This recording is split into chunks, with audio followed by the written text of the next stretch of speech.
Sa bidyong ito mga boss, tungkol naman sa slab o flooring ang pag-usapan natin. Ito yung basic rules in slab construction, no?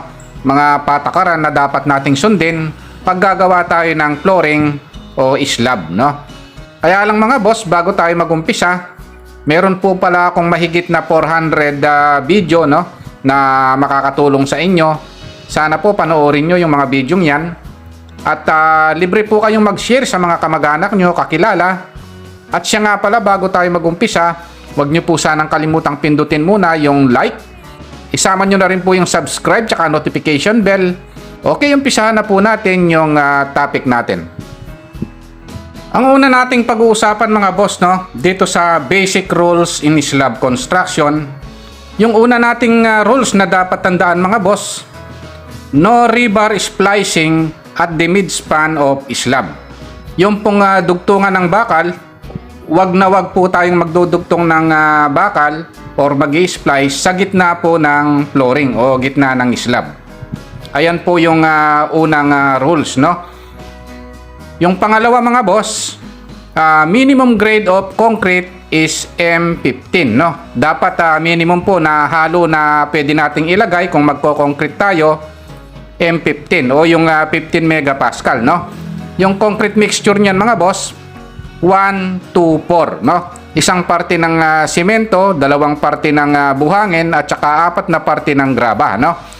Pero yung recommended mga boss na gamitin, no, is M20 or 20 megapascal, no? Yung M20 is mixed 20 newton per square millimeter yan, no? Dito sa atin yung M20 yan yung class AA, no? Ang concrete mixture niya is 1.53, no? Isang parte ng semento, isa't kalahating parte ng buhangin at 3 parte ng graba. Ayan po yung recommended, no? Kadalasan M20 po or class AA, no? Yung M15 nga pala mga boss, no, yan yung class A, no?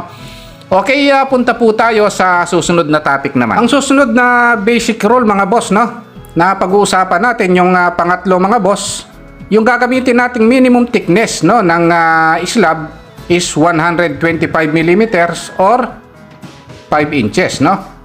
Sa pang-apat naman mga boss na rules is dapat gumamit tayo ng at least minimum na main bar is 12 mm diameter, no? Sa distribution bar or temperature bar is 10 mm diameter yung minimum na bakal na gagamitin natin, no? Yung main bar mga boss, yung nasa ilalim na yan na nakikita natin, yung distribution bar yung nasa taas.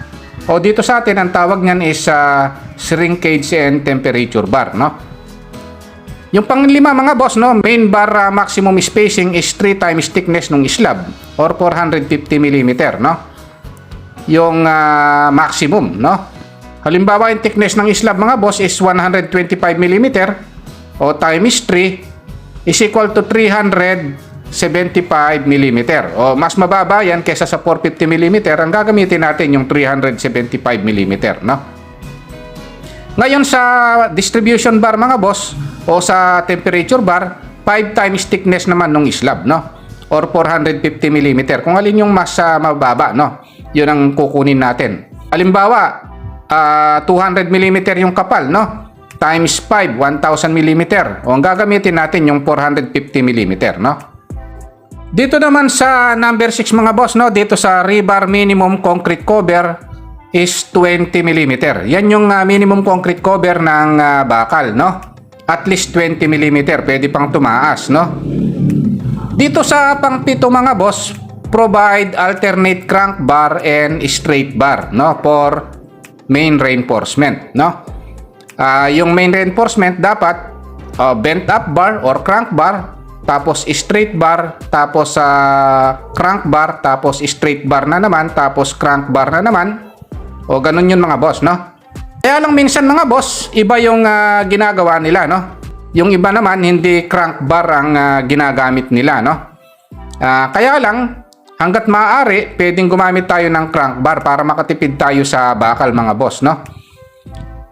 Okay, ayun lang mga boss, no? Kung nagustuhan nyo itong video natin dito sa basic rules in slab construction, huwag nyo po sanang kalimutang pindutin yung like, isama nyo na rin po yung subscribe tsaka notification bell Thank you very much and God bless po sa inyong lahat.